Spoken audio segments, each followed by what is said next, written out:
a blue precipitate is formed. The first test for testing for positive ions will give a blue precipitate. This shows the presence of cupric ions. The precipitate is cupric hydroxide.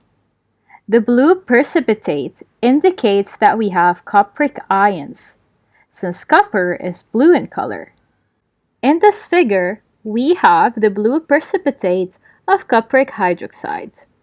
Let's see the ionic equation of this reaction.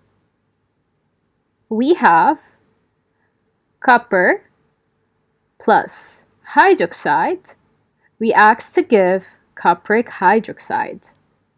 Now let's see the full equation with the spectator ions.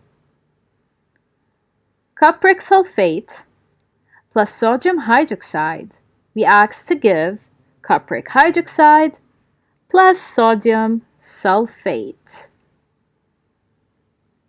These two equations are very important. We must know the full equation in order to get the ionic equation, in which copper reacted with hydroxide to give cupric hydroxide of a blue color.